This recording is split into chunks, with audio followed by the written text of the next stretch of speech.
18 April 2025 সালে বাংলাদেশ চা board কর্তৃক আয়োজিত অফিস সহকারী কাম কম্পিউটার অপারেটর পদের নিয়োগ পরীক্ষার সম্পূর্ণ কোশ্চেনটি আজকে আমরা সলিউশন করব। আশা করি সবাই ভিডিওটি প্রথম থেকে শেষ পর্যন্ত ধারাবাহিকভাবে দেখবেন। পরীক্ষার পূর্ণমান ছিল 70 এবং সময় ছিল 90 মিনিট। 1 নম্বর কোশ্চেনটি হচ্ছে কারক ও বিভক্তি নির্ণয় করুন। একবার চোখের দেখা দেখব। এখানে চোখের কোন কারকে কোন বিভক্তি? কিসের দ্বারা দেখব? চোখের দ্বারা। চোখ হচ্ছে এখানে সহায়ক বা উপায়, তাহলে এটা হচ্ছে করণ কারক। এবং যেহেতু এখানে চোখের অর্থাৎ র বিভক্তি যুক্ত, তাহলে এটা হচ্ছে করণ কারকে ষষ্ঠী বিভক্তি।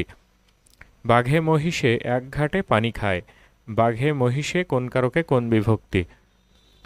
কে এক ঘাটে পানি খায়? বাঘে মহিষে, তাহলে এটা হচ্ছে কর্তা কারক। এবং এখানে আছে বাঘে এ বিভক্তি বা মহিষে এ বিভক্তি, তাহলে এটা হচ্ছে কর্তায় সপ্তমী বিভক্তি। সমুদ্রে লবণ আছে। এখানে সমুদ্রে কোন কারকে কোন বিভক্তি? সমুদ্র হচ্ছে একটা স্থান বা আধার, তাহলে এটা হচ্ছে অধিকরণ কারক। এবং এখানে আছে সমুদ্রে অর্থাৎ এ বিভক্তি, তাহলে এটা হচ্ছে অধিকরণ কারকে সপ্তমী বিভক্তি। ব্যবহারে বংশের পরিচয়। ব্যবহারে কোন কারকে কোন বিভক্তি? ব্যবহারের দ্বারা বংশের পরিচয়, অর্থাৎ এটা হচ্ছে করণ কারক। এবং এখানে আছে ব্যবহার এ অর্থাৎ এ বিভক্তি, তাহলে এটা হবে করণ কারকে সপ্তমী বিভক্তি। শিক্ষককে শ্রদ্ধা করো। এখানে শিক্ষককে কোন কারকে কোন বিভক্তি? শ্রদ্ধা করা, দান করা এগুলো সাধারণত সম্প্রদান কারক হয়। এবং এখানে আছে শিক্ষককে অর্থাৎ কে বিভক্তি, তাহলে এটা হবে সম্প্রদান কারকে চতুর্থী বিভক্তি। 2 নম্বর কোশ্চেনটি হচ্ছে অর্থসহ বাক্য রচনা করুন। সাক্ষী গোপাল এর অর্থ হচ্ছে নিষ্ক্রিয় দর্শক। লঙ্কাকাণ্ড এর অর্থ হচ্ছে হুলস্থুল ব্যাপার। যক্ষের ধন এর অর্থ হচ্ছে কৃপণের কড়ি। ঘাটের মরা মানে হচ্ছে অতি বৃদ্ধ। কূপমণ্ডুক মানে হচ্ছে ঘরকুনো বা সীমাবদ্ধ জ্ঞান। 3 নম্বর কোশ্চেনটি হচ্ছে সমার্থক বা প্রতিশব্দ লিখুন। বাতাস শব্দের সমার্থক শব্দ হচ্ছে বায়ু। সূর্য শব্দের সমার্থক শব্দ হচ্ছে অর্ক। পতাকা শব্দের সমার্থক শব্দ হচ্ছে নিশান। হরিণ শব্দের সমার্থক শব্দ হচ্ছে মৃগ। অগ্নি শব্দের সমার্থক শব্দ হচ্ছে আগুন। 4 নম্বর কোশ্চেনটি হচ্ছে এক কথায় প্রকাশ করুন। অহনের পূর্বাংশ এর এক কথায় প্রকাশ হচ্ছে পূর্বাহ্ন। অতি কষ্টে যা নিবারণ করা যায়, দুর্নিবার। অনুসন্ধানের ইচ্ছা এর এক কথায় প্রকাশ হচ্ছে অনুসন্ধিচ্ছা। উপকারীর অপকার করে যে, কৃতঘ্ন।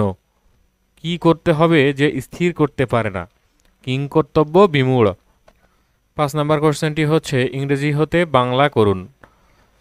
He never deviated from truth, অর্থাৎ সে কখনো সত্য হতে বিচ্যুত হয়নি। He teaches us good manners and discipline, তিনি আমাদের ভালো আচরণ ও শৃঙ্খলা শেখান। A little learning is a dangerous thing, অর্থাৎ অল্প বিদ্যা ভয়ঙ্কর। 6 নম্বর কোশ্চেনটি হচ্ছে translate the following Bengali sentences into English, অর্থাৎ এই যে বাংলা বাক্যগুলো দেওয়া আছে এগুলোর ইংরেজিতে অনুবাদ করতে হবে। সকাল হতে মুষলধারে বৃষ্টি হচ্ছে। It has been raining cats and dogs since morning, সে কবুতরকে খাওয়ায়। হি ফিডস দ্য পিজিয়ন, বাতাস ও পানি মানুষের জন্য অপরিহার্য। Air and water are essential for human. 7 number কোশ্চেনটি হচ্ছে right the right form of verbs, অর্থাৎ ভার্বের সঠিক ফর্মগুলো ব্যবহার করতে হবে। আই রিড ফর 2 আওয়ার্স, এখানে রিড ভার্বটির কোন ফর্ম বসবে? I have been reading for 2 hours, অর্থাৎ আমি 2 ঘন্টা যাবৎ পড়ছি। If I were you I plant some trees round the house, এখানে এই প্লান্ট ভার্বটির কোন ফর্ম বসবে? ইফ আই ওয়ার ইউ অর্থাৎ আমি যদি তুমি হতাম, I would plant some trees round the house, অর্থাৎ এই বাড়ির চারপাশে আমি গাছ লাগাতাম। My father was transfer from Dhaka to Chittagong, এখানে এই ট্রান্সফার ভার্বটির কোন ফর্ম বসবে?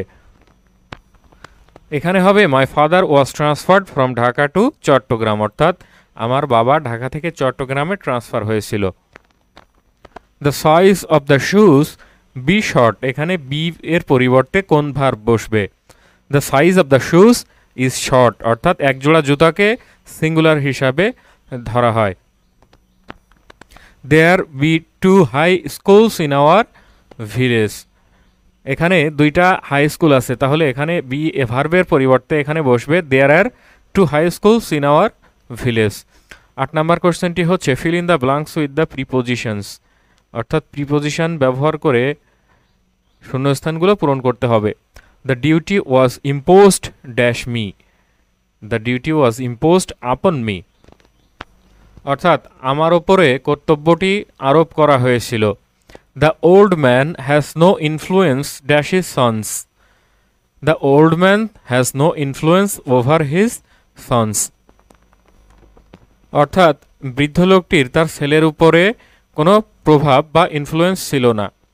উই শুড নট জাজ anyone dash appearance, we should not জাজ এনিওয়ান বাই অ্যাপিয়ারেন্স, অর্থাৎ চেহারা দেখে কাউকে বিচার করা উচিত নয়।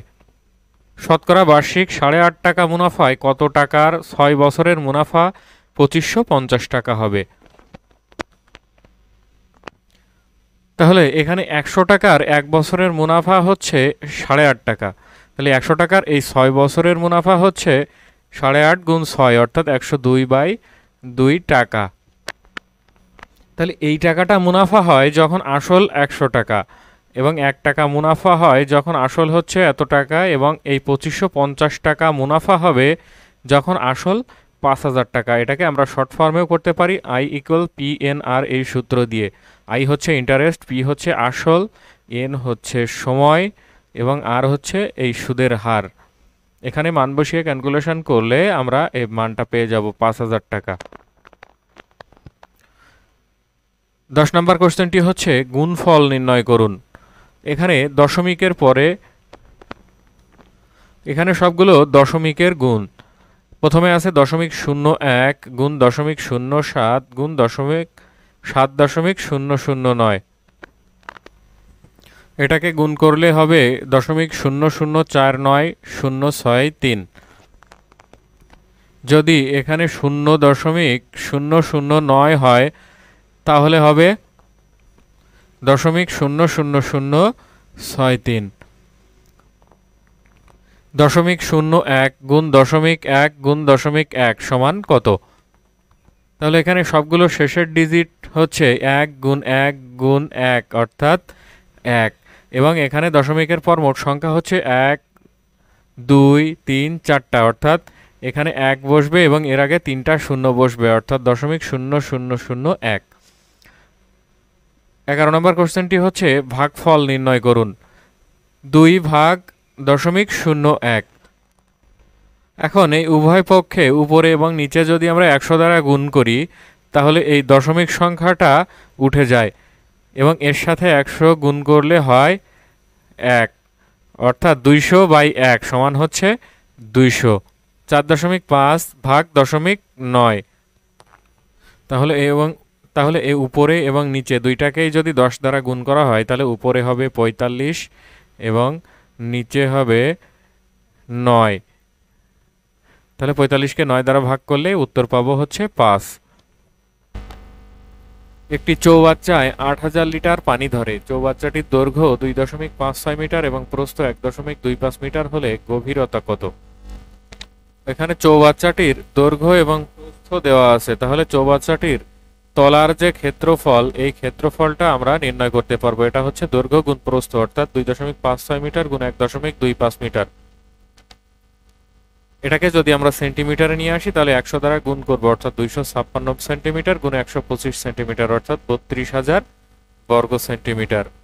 এবং বলা আছে যে চৌবাচ্চাটিতে 8000 লিটার পানি ধরে, অর্থাৎ 8000 গুণ 1000 ঘন সেন্টিমিটার, অর্থাৎ এই এত ঘন সেন্টিমিটার পানি ওই চৌবাচ্চাটিতে ধরে। কারণ আমরা জানি যে 1000 ঘন সেন্টিমিটারে হচ্ছে 1 লিটার। তাহলে এই চৌবাচ্চাটির আয়তন হচ্ছে এই এত ঘন সেন্টিমিটার। তাহলে চৌবাচ্চাটির গভীরতা নির্ণয় করার জন্য আমরা এই আয়তনকে যদি এই দৈর্ঘ্য এবং প্রস্থ অর্থাৎ তলের ক্ষেত্রফল দিয়ে ভাগ করি তাহলে এর গভীরতাটা পাওয়া যাবে। ফল হচ্ছে 250 সেন্টিমিটার বা 2.5 মিটার। প্রমাণ করুন যে x to the power a equal y, y to the power b equal z এবং z to the power c equal x হলে abc ইকুয়াল 1। তাহলে এখানে এই x to the power a সমান আমাদের দেওয়া আছে y। এখন এই x এর মান দেওয়া আছে z to the power c। তাহলে এই z to the power c to the power a সমান হচ্ছে y। এখন এই z এর মান দেওয়া আছে y to the power b। তাহলে y to the power b to the power c a সমান হচ্ছে y, অর্থাৎ y to the power abc সমান হচ্ছে y টু দি পাওয়ার 1, অর্থাৎ abc সমান হচ্ছে 1। একজন চা ব্যবসায়ী এক বাক্স চা পাতা কেজি প্রতি 80 টাকা হিসাবে ক্রয় করেন। সব চা পাতা কেজি প্রতি 75 টাকা দরে বিক্রয় করায় 500 টাকা ক্ষতি হয়। তিনি কত কেজি চা পাতা ক্রয় করেছিলেন? তিনি 1 কেজি চা পাতা কিনেছিলেন 80 টাকা দিয়ে এবং বিক্রয় করেছিলেন 75 টাকা দিয়ে, অর্থাৎ 1 কেজি চা পাতায় তিনি লস করেন বা তার ক্ষতি হয় 5 টাকা। তাহলে 5 টাকা ক্ষতি হয় 1 কেজিতে, 1 টাকা ক্ষতি হয় 1/5 কেজিতে এবং তার মোট ক্ষতি হয় 500 টাকা, অর্থাৎ 500 টাকা ক্ষতি হয় 1 গুণ 500/5 অর্থাৎ 100 কেজিতে। তিনি 100 কেজি চা পাতা ক্রয় করেছিলেন। 15 নম্বরে সাধারণ জ্ঞান অংশ থেকে কয়েকটি গুরুত্বপূর্ণ কোশ্চেন এসেছিল। বর্তমানে অন্তর্বর্তী সরকারের কত তারিখে শপথ গ্রহণ করে? অন্তর্বর্তী সরকার শপথ গ্রহণ করে 8 আগস্ট 2024 সালে। 30 তত্ত্ব বলতে কি বোঝানো হয়েছে? 30 তত্ত্ব বলতে দারিদ্র্য, বেকারত্ব এবং কার্বন নিঃসরণ শূন্যে নামিয়ে আনাকে বোঝানো হয়েছে। বাংলাদেশের জাতীয় জরুরি সেবা নম্বর কোনটি? 999 হচ্ছে বাংলাদেশের জাতীয় জরুরি সেবা নম্বর। পূর্ণরূপ লিখুন। একনেক এবং বেবজা। একনেক এর পূর্ণরূপ হচ্ছে executive committee of the national economic council এবং বেবজা এর পূর্ণরূপ হচ্ছে Bangladesh export processing Jones authority. UNESCO এর সদর দপ্তর কোথায় অবস্থিত? ইউনেস্কো এর সদর দপ্তর ফ্রান্সের প্যারিসে অবস্থিত। সেভেন সিস্টার্স রাজ্য কোন দেশে অবস্থিত? সেভেন সিস্টার্স রাজ্য ভারতে অবস্থিত। বাংলা ভাষা ও সাহিত্যের প্রাচীনতম নিদর্শন কি? বাংলা ভাষা ও সাহিত্যের প্রাচীনতম নিদর্শন হচ্ছে চর্যাপদ। বাংলাদেশের কোন এলাকাকে মেরিন প্রোটেক্টেড এরিয়া হিসাবে ঘোষণা করা হয়েছে? সেন্ট মার্টিন এবং এর আশেপাশের এলাকাকে মেরিন প্রোটেক্টেড এরিয়া হিসাবে ঘোষণা করা হয়েছে। বাংলাদেশের প্রথম সার্চ ইঞ্জিনের নাম কি? বাংলাদেশের প্রথম সার্চ ইঞ্জিন হচ্ছে পিপিলিকা। এবং সর্বশেষ কোশ্চেন হচ্ছে জুলাই গণ অভ্যুত্থান সম্পর্কে একটি অনুচ্ছেদ লিখুন। আশা করি এটা সবাই লিখতে পারবেন। এই ছিল বাংলাদেশ চা বোর্ডের অফিস সহকারী কাম কম্পিউটার অপারেটর পদে নিয়োগ পরীক্ষার সম্পূর্ণ প্রশ্ন সমাধান। আশা করি সবাই বুঝতে পারলেন। এরপরেও যদি কেউ না বুঝে থাকেন অবশ্যই কমেন্টস বক্সে কমেন্টস করে জানাতে ভুলবেন না। ভালো লাগলে চ্যানেলটিকে অবশ্যই সাবস্ক্রাইব করবেন, লাইক, কমেন্ট, শেয়ার করবেন। ধন্যবাদ।